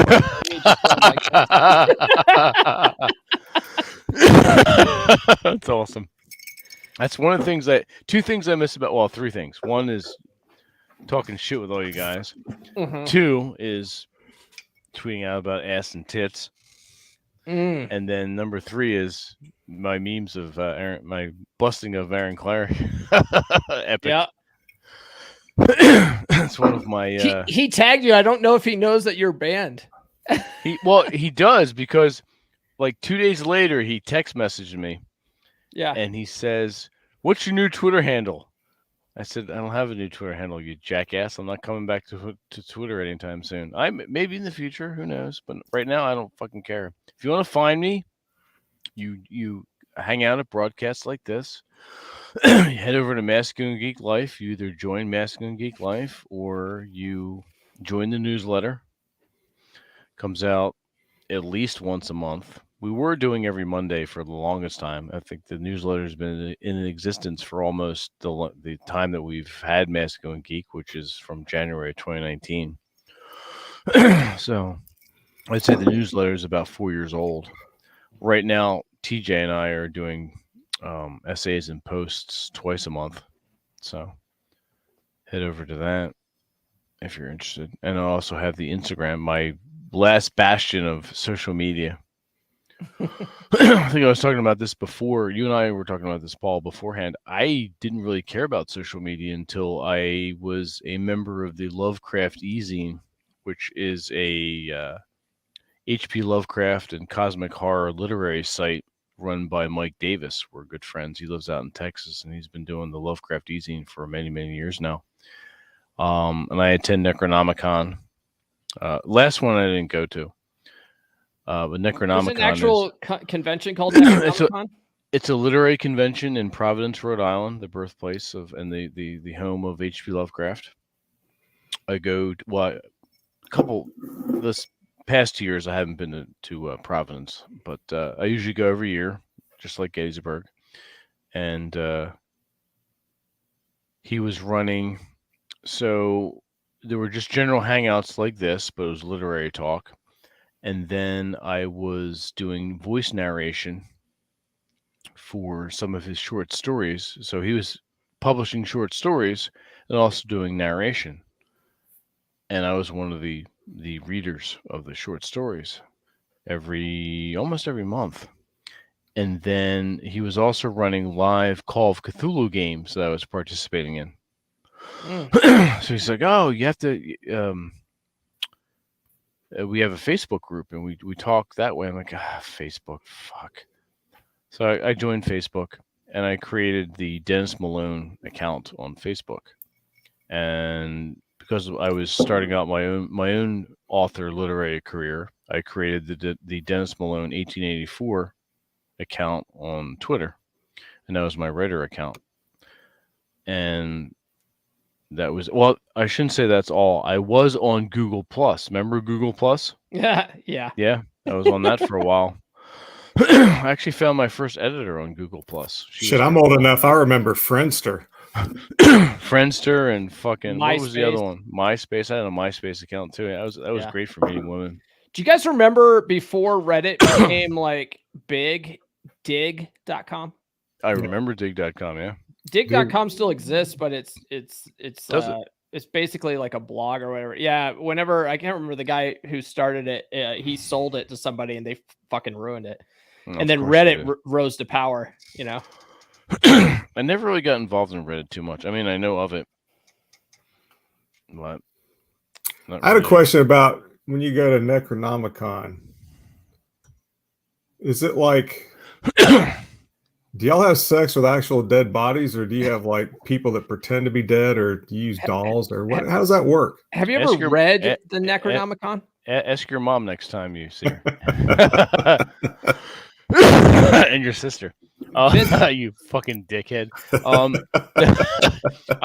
I love Providence. It's the first Necronomicon. So Necronomicon is the book that was created, the fake book that was created by H.P. Lovecraft as part of his. It's a fake book. It's not real. No, there's a real book. I know I have it, but it's not. It was made as a joke off of the play of H.P. Lovecraft's creation. No shit. Correct. Yeah, because I the first I have time it. I I ever can heard. Go get it and show you. Yeah. Well, the first time I ever heard of the Necronomicon was in the movie The Army of Darkness. Yeah. They use it there, of course. Yeah. Yeah, that's an H.P. Lovecraft concoction. Okay. Yeah, and then it wasn't long after that my a friend of mine, this was in junior high, he was like, "Oh no, there's a real book called the Necronomicon," and so we went to, I think it was like fucking Barnes and Noble or something. Yeah, we bought it. They sold their version of it. Yeah. Yeah, you could buy it, and it was written by the Mad Arab. And it was a book on spells and all this kind of shit. Yeah, it was, and we were all like, we were kids. We're like, "Oh, look, it's a fucking spell book." Like it's no, it's all bullshit. It's all back when I used to publish short fiction on my WordPress site. This is about 3 years ago. I had there was a series on there called the Spurgonomicon, and it was based on the Necronomicon, except it was wisdom and spells for Spurgs. Everyone from Twitter, Spurgs and retards, right? Basically, retardonomicon. I need to pull that thing back out again. I think you should, but throw it up on Substack. Absolutely. I love Providence, Rhode Island. It's a college town. It's easily walkable. They have good cigar lounges, restaurants, places to eat, and the architecture is amazing. So yeah, it's about Your lifestyle is tolerated. Exactly. Shut up, you. And it's about a 4-hour and 20-minute ride for me. Really, it's that far? Yeah. Okay. Yeah. I thought it would be closer. No, well, it's drivable. I mean, I will. So I did drive to Louisiana, and that was a 23-hour ride, almost a 23-hour ride. That's fucking Jesus. Hell. Yeah. I was with my in-laws at the time, so it made it that much worse. That's a bad drive. It's a very bad drive. It's a bad drive even from here. So no, right? Yeah. The longest I've ever driven myself was from back and forth from Maine. And that's where I was going to Bar Harbor and Blue Hill. There's a couple places I rented in Blue Hill, and that was almost 12 hours straight through. I remember driving to the Outer Banks when I had my convertible. Like, I'm going to drive straight through. I didn't stop. I had a full tank of gas. I stopped once for gas and stretched briefly. and it really didn't stop the stretch. And when I got into town, I was in massive pain. My back was fucking killing me. So, did you come down the coast, or did you have to go over the mountains? I did the whole Delmarva Peninsula on the coast. Yeah. Longest drive I've ever done myself, I think, was either from North Alabama to South Florida, or it was Atlantic City to Connecticut, and then on to. That's not bad. That's about 2.5 hours from AC to Connecticut. No. Yeah, Connecticut's is very close. It's right across from New York. It was well. Well, you hang on. As a crow flies, maybe it's 2.5 hours. Hang on. There's travel time, and then there's actual traffic time, because it doesn't matter what time of day. If you're on 95, going through Connecticut and New York, you're completely fucked. Right. Yes. So all right. So that's different. We have to talk about travel time versus actual mileage. Atlantic City to like Newark was fine, but then once I got over into New York and came up through New York, and then it was like just getting across the fucking George Washington Bridge took forever. God, it's like an act of Congress. Yeah. And once I got past there, it's almost worth it. Once I got past the Bronx, it wasn't too bad. No. Once you get the cross, whatever. Yeah, whatever that shit is. Whatever the fuck that's called, a piece of shit highway. Yeah. It's almost worth it to go a little west through New Jersey, out of your way a little bit. Really? And then cut east to get to the New England states, just so you're not in the fucking New York area traffic. I mean, really, even the worst drive wasn't even that. The worst drive was when I went from Portsmouth, New Hampshire to upstate New York to visit my dad's family up there, and I had to drive through like eastern Massachusetts. Oh Christ.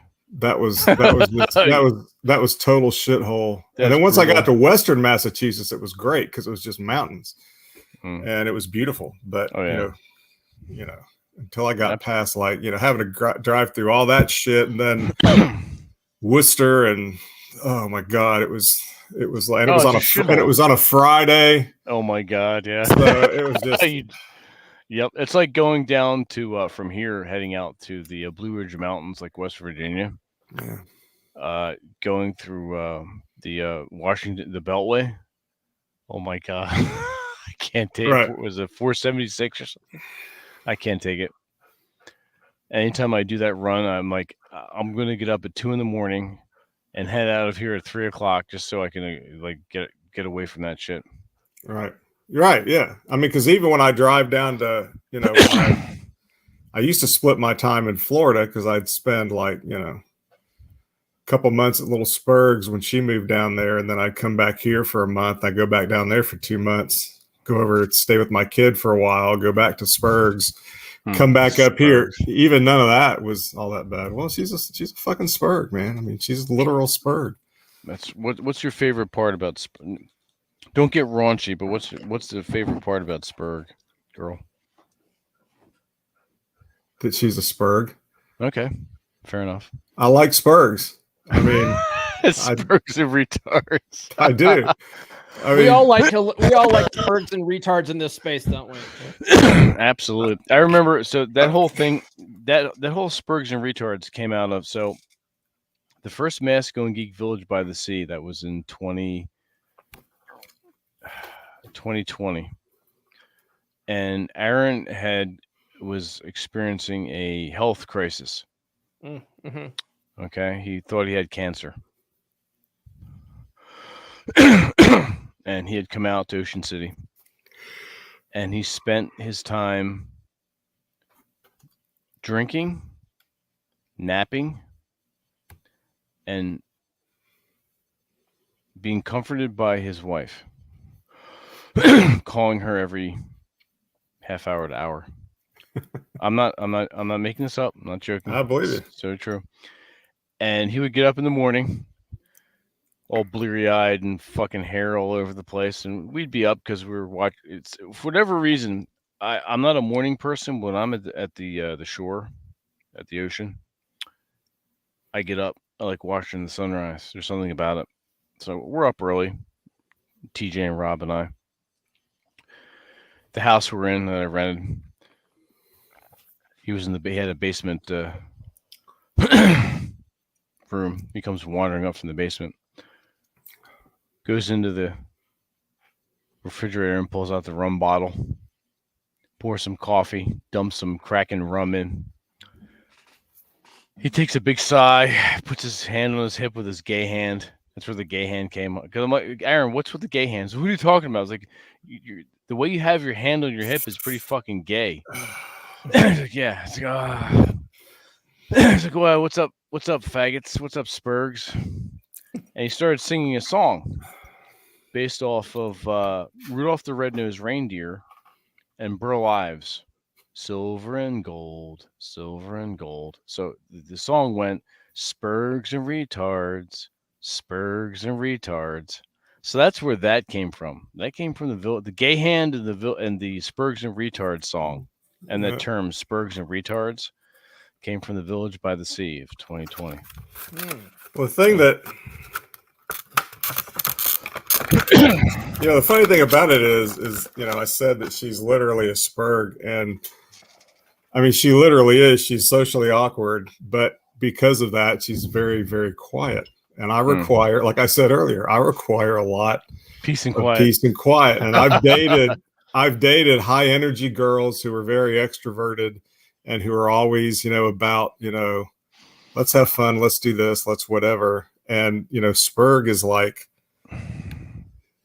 unless she's getting a little restless because she hasn't done anything in a while, she's basically like, she goes into like almost hibernation. So sit there and do crossword puzzles and shit. And then when I say, all right, 5 o'clock, we're going to go do this. And then 5 o'clock, if you give her a schedule, just like any other autist, if you give her a schedule, she's perfect. So I just give her a schedule and everything goes swimmingly. As long as you're leading. Exactly. Perfect example. The trick is to find somebody who's just on the spectrum enough. If you require low energy, but not so far on the spectrum that, because if they're too far on the spectrum, then you have to use more energy to get them, to get them tuned in. I don't want Correct. that. I don't want that. No, I completely agree with you, and I'm the same way. She's in a profession that's perfect for somebody like her, who just needs to be left alone to do her little thing, and she does that, and so all that works out well. So, okay, it sounds like your girl is the same way, Paul. Very low key, low maintenance. She's not socially awkward. She is very quiet. She is a very quiet chick, and she just basically keeps her mouth shut unless she has something important to say. Well, little Spurg knows how to socialize, but she's not like, if she's around people she doesn't know, she goes way into her shell until I make it comfortable for her to come out. So there is a little bit of effort on my part there if I want to put in the effort. So it's, but she is a little bit more socially awkward than most people. It's not in an extreme or it's in a bad way. Most people just think she's shy, which technically, there's probably not any difference between somebody being shy and somebody being, whatever it is she is. Because she's in like she's in the financial industry, right? There's a lot, but it's funny because I don't even know if she always sees it or if she admits it, but I see how it's almost like, she knows what the expected behaviors are. So when it comes time to lock that shit in, Kind of like on the old 4-wheel drives, you got to get out and lock in the hubs. Lock. Yeah, exactly. Yeah. It's kind of like that. She's like, all right, those old Nissans. it's time to lock in the hubs. And then she's, then she's fine. And then it's like, can I go home now? And I'm like, yeah. That's fun. How did you meet her? Met her kind of through friends, and we were just place hanging out, and okay, and scraping the bottom of the barrel, huh? Yeah, pretty much. No, she was. Shit, she never had it so good.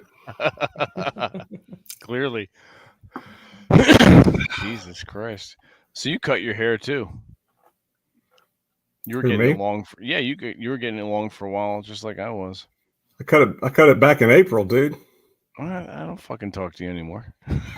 Well, it's kind of hard to see with this background too, but yeah, it is. It kind of blends in.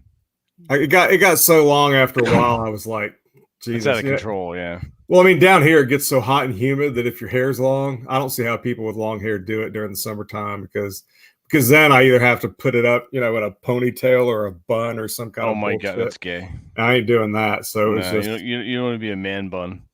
It's funny though, because I went to my barber because the last time I saw him was October.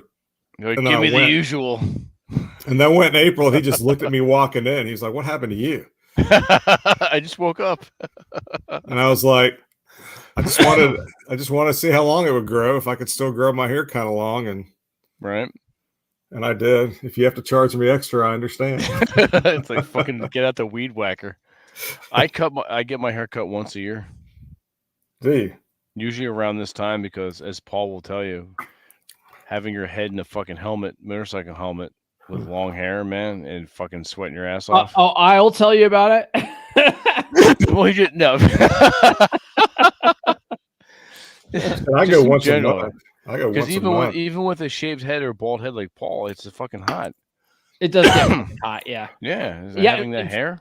In fact, do you wear a full leather jacket in the heat, or do you wear? When I first started and I was still scared shitless, I did. Mm-hmm. Now I'm a short sleeve shirt. You're not even worried about it. I don't even care anymore. I was like, if I get road rash, I don't fucking care. You're not worried about it. I couldn't. I've been wearing a jacket for 2 years, and I finally I broke down and bought a leather cut. And then at Revzilla, you can actually buy these sleeves that are armored, but they're breathable. Oh yeah, yeah. Ooh, that might be nice. Yeah. So I bought the cut and then the sleeves, and it's made a fucking huge difference. Oh yeah. I was out today with my jacket because I wanted to carry my phone and I want to put it in the holder on the gas tank. Went out to my wine bar and it was fine. Like I said, it's not so much the heat; it's the humidity with the leather jacket and the helmet. We get horrible. We still get like Florida like weather here as far as humidity is concerned. Yeah. Riding even with the leather jacket when it's like 100 degrees out, it's not so bad because it's got. You're muted. Oh, am I? No, you're not. For a minute there, you were. You're just like you were talking and doing this, and I couldn't hear anything. Oh, must have been an internet thing, but yeah. But yeah, but when you're riding with the leather, even in hot weather here, it's not so bad because the wind's blowing. But as long as you're riding, yeah, exactly, stop, yes. It fucking all of a sudden you're like, oh fuck, it's like an oven. Yep. And so the cut is actually nicer. It cuts a lot nicer. Okay, I have to look into that. What's the company called? So both my jacket and the cut are made by Milwaukee Leather. Milwaukee Leather, okay. And Milwaukee Leather, all their products are nice because they all have concealed carry pockets in every one of their things. It's kind of handy. That is cool. Okay. Now, how long have you been riding? I haven't been riding that long. I've only been riding. This is my third year riding. Okay. I got into this because I was dating a chick. I was dating a chick that I call her Marine Corps chick on the podcast. Mhm. and Marine Corps chick had a bike, and she was kind of a sexy, tatted up biker chick, you know. And I was like, you know, I've never learned how to ride a bike. And she's like, oh, I'll teach you. And okay. I would go down to her place and she would make me dinner and hand me the keys to her bike and say, go for a ride. And I'd be like, okay. And I'd go riding around the neighborhood on her bike, just practicing and stuff. And then, and then I ended up buying a bike, and then we broke up. And so then I ended up, finishing up all my lessons by taking professional classes at the Harley dealership, which I thought was much better anyway, because they taught me all sorts of stuff she never told me. And then I got my endorsement and been riding ever since. And now cool. I got Nurse Chick. She bought a bike and she just got her endorsement. So now. Oh yeah, that's right. Together. I've seen pictures on Instagram. Yeah. So now she's a biker. That's cool. What did she ride? She has a Honda Shadow. Was it 1100? Okay. Yeah. And what are you rocking? I've been rocking a Honda Shadow, but it's only a 750. Oh, it's okay. Still got it's got good power. But it's nice. It's a it's a Honda Shadow Phantom, so it's solid black. Yeah. And it's real low to the ground. I really like it. It's a fucking nice bike. Yeah. Okay. I've seen photos. Yeah, that is a nice bike. You've got bags, right? Yeah, I put bags on it. Okay. Cool. Yeah. That's nice. So yeah, I really like that bike. It's not too heavy, you know. Mm-hmm. It's I've when I was first starting out, you know, I didn't like lay it down like into a slide, but I, you know, dropped it like you dumped it, like from a stop, and I'm trying to go to the right and I picked my feet up too soon and I did. So I've had to pick it up a couple of times. It's pretty doable. It's not too bad. Yeah. I did that too on my first bike. I was slowing down and coming into a right-hand turn and I throttled it too hard on some leaves. Boom. Luckily I had my it was in the fall and I had my jacket on, but I fucked up my shoulder. Nurse Chick fucking crashed her bike before she even got her endorsement. She bought the bike and then she was just basically doing what I was doing when I first started out, which was sort of doing all the, you know, making loops around the neighborhood and stuff. And I said, well, do you want to go a little bit farther? And then she's like, yeah. So I said, okay. So I got my bike and she followed me and we went just a little bit farther. You know, we were just taking back roads and stuff. There's no cops out here. And we went up on this place called Cedar Mesa. And then when we were coming back, we went around the corner and she was riding too far on the outside and hit some fucking gravel and it just went out from under her and she slid into a ditch. And so she was behind me and I just kept looking in my mirror and then all of a sudden she wasn't there. And I was like, oh fuck. Oh God. So I turn around, go back, and she's like literally laying in a fucking ditch. I'm like, oh my fucking God. She was okay, right? Yeah, she was fine. Her ankle was pretty fucked up. It was a little swollen. We thought she actually broke her ankle, but it turned out it was just sprained and swollen. And, she fucked up her bike pretty good. The windshield on it broke, and we had to have it towed to a local motorcycle shop. She had about $1,000 worth of repairs on it. Oh, damn. Yeah. That's serious. She was, she went down pretty hard, but she got it out of her system. So. Right. Yeah. You got one dump. Yep. So she's got it out of her system now. And, first couple of times we went riding after she got her endorsement, she was, you know, sort of a little shaky, but we've taken her now down to Montrose, which is about 45 minutes away. That's the farthest that she's ridden now. Okay. How about your bike, Nick? It's fun. Oh, it's totally I tell people it's the closest you can get to flying without being on the plane. Yep. How's your bike, Nick? I put it down the last time I rode to Antarctica. Okay. That snow will get in the way. Yeah. fucking penguins. There's fucking penguins running around like jackasses, and I do an Antarctica ride every year down through. You should. And you take the boat across Central America, Terra del Fuego. No, I don't take any fucking ferry. I just that whole Patagonia run. I ride across ice floes all the way to Antarctica. You're more into the muscle cars, right? I mean, yeah, we all rode dirt bikes when we were kids, but I've never had any desire to ride on the road. Okay. Never. No. I ain't got time to worry about weathers and breaking my ankle and all that other bullshit. I just want to get in my car and go. Dumping in ditches and shit. Well, I found that I also don't go to wine bars either.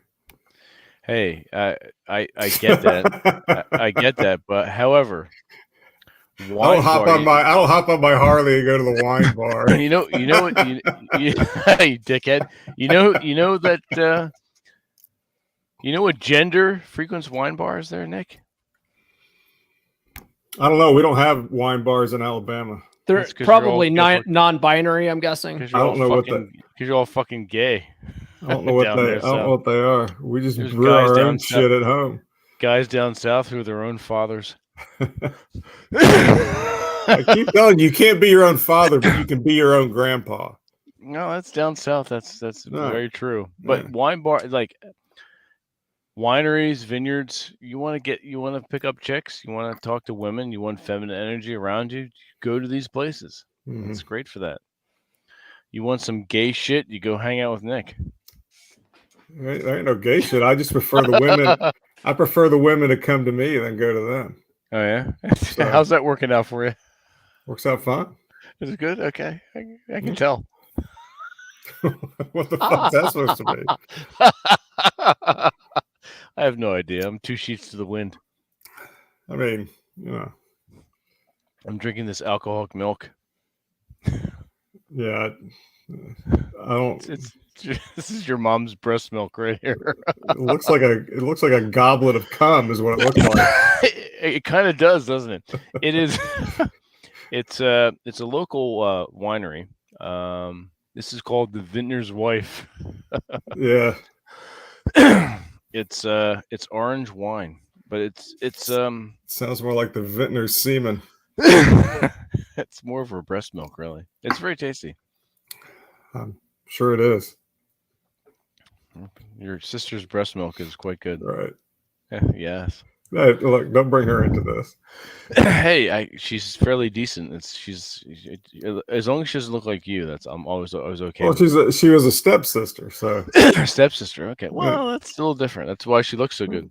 Right. Exactly. If she was your actual sister, it'd be like basically you with hair. Well, if she was my actual sister, then her parents would have been my mom and her brother. So that makes sense. Man, you're all fucking ugly. Mm-hmm. Yeah. How's your son doing, by the way? Is he Still don't go to wine bars, huh? Oh, he's living the dream, buddy. Living the dream. Now, is he in your state or a different state? No, he's in South Florida. Oh, okay. That's cool. Mm-hmm. We lost Paul. Yeah, we lost Paul a long time ago. That's true. Bastard. So what's up for your weekend? Well, it's almost over. Not really. Probably gonna do some yard work tomorrow if it's not raining. Okay. Yard work. You guys in your fucking yards. Got a couple of trees that need to come down. Oh, yeah? Small ones. Hmm. Took down the big ones a couple of years ago. Okay. Them tornadoes coming through and ripping up your house. Well, that's why I took the big ones down, because they, because I've had this house used to be a rental, and after I got divorced, I moved it. I eventually moved in here. Okay. And so there was some work to do in the backyard. There's still a little bit of work to finish inside, and then I'm gonna sell it and get the fuck out of Dodge. Where you headed? I'll probably split my time between North Alabama and somewhere in Florida. Okay. Southern Florida or on the Panhandle? I'll probably move around a bit. I don't really like South Florida very much, but my son is on the west coast of South Florida, so I want to move down there, and I'll probably, spend a couple of years at least down there, just to be able to do more shit with him while he's still young and relatively unfettered, and then I'll probably move back up to either the Florida Panhandle or most likely the Alabama coast. Around the Gulf, that'd be nice. Yeah, Gulf water is very, very comforting.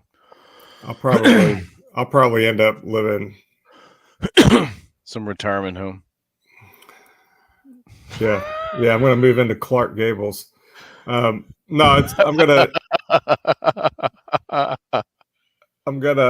probably get a place on the bay, actually. Okay. And on the eastern shore, Mobile Bay. Sip mint juleps. Well, no, but like I said, I don't go to wine bars. You're missing out, motherfucker. I'll have the mint julep without the mint and without the julep. Okay, just so the basically bourbon. nothing. Just the bourbon. Just the bourbon and the house servant. Beauregard. Beauregard. Your black house servant. Or like in Caddyshack, Porterhouse. Porterhouse. Right. I want these shoes shined, buffed. Jesus Christ. I miss doing the Al Jolson blackface on Twitter too. That was fun. Yeah, you're the only one who really did that, so that was good. Have you tried bringing that to Instagram? Well, I would, but I have my Instagram locked. Yeah. So no one will see it anyway. No, just a few followers that would get it. I mean, you would understand it. Nick's not on there. Clary and TJ and Rob would probably. And Nick. You can't really comment with pictures on Instagram either. You really can't. Although I have had people comment with GIFs now. Like you can comment with animated GIFs now. Oh, you can? Yeah. Oh, okay. If I could comment with the blackface, I'd be all over that shit. Fucking long live Al Jolson. It's just such a funny expression that he has too that I found. Like I need this. I have to have it. All right, it's been 2 hours and it's past my bedtime, so it has been 2 hours. Holy shit! It's time for me to check out. Who would have thought? All right, we're gonna call it, gentlemen. All right. Nick's gonna go to bed. It is time is it? It's like 11 o'clock here on the East Coast. What's the time down here? It's 10. What's the difference with you, Paul? It's like 9. It's 9. Yeah. Okay. I'm in Rob's time zone. Oh, that's right. That's right. You're near Utah. Absolutely. Okay. Cool. All right.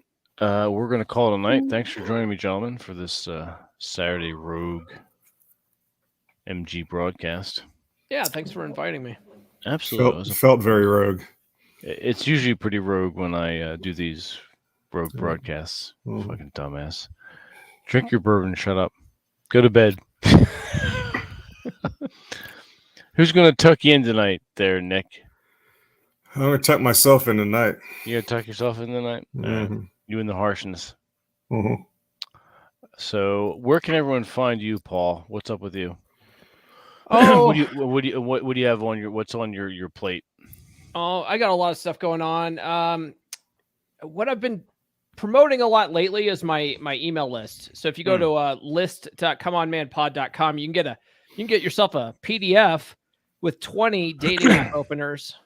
20 dating app openers. Oh shit. Yeah. Oh, okay. Yeah, and they're to sign up.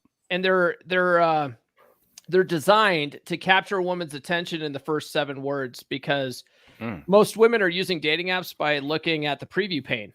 Right. They'll get like a 200 matches and they're trying to filter out all their options as opposed to make connections with everybody. They're basically they're filtering out spurgs and retards. Right. And so these are designed to capture attention. Right. So women, if you write something clever, they'll look at it in the preview pane and they go, okay, what's his pictures look like? Okay, well, what's his bio look like? Okay, now I'll engage with this guy. It's like a complete fucking tool, you know. That's how women use dating apps. So that's what that's supposed to do.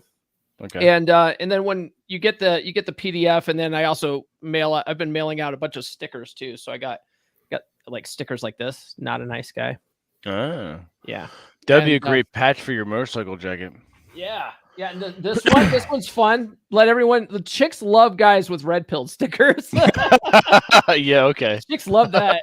So I've been mailing those out a lot lately. Since I started offering the PDF, like they've been going like hotcakes. So if you go to list.comeonmanpod.com, you can get list.comeonmanpod.com. .com. Yeah. Okay. All right, cool. Sweet. And last and least, Nick, what's going on?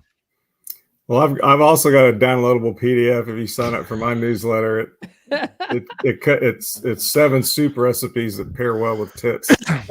Well, I can provide you with good photos.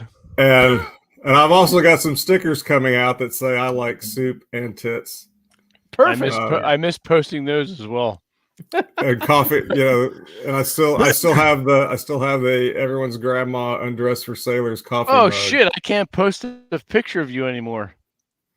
Of you and your friends with your gay friends with their arms around you. That's one of the things I love about Twitter. I fucked up and posted that picture. That was fucking. I just zoomed in on that. I'm like, all right, you asshole, I'm getting you now. Yep. That was fantastic. Yep. All right, cool. Everyone who's watching now, the few that may be watching later, if we've retained you for this long, thank you for joining us. If not, then I don't know what to tell you. What's wrong with you people? You what? What's wrong with them? I know, it's fucking idiots. This is a cool channel to hang out every now and then. I'm just I'm tired and drunk. So I think Wednesday maybe one of our D&D games. I'm not sure. I do believe Rollo's up this next round. If not, Drew will be taking over again, or we'll have a fireside chat if it comes to naught. So we'll see. Until then, enjoy the rest of your weekends, gentlemen, and we'll be talking to you.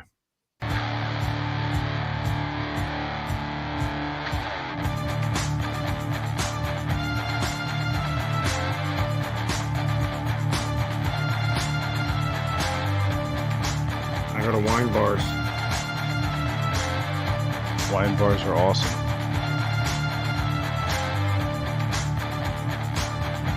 Okay. You dickhead.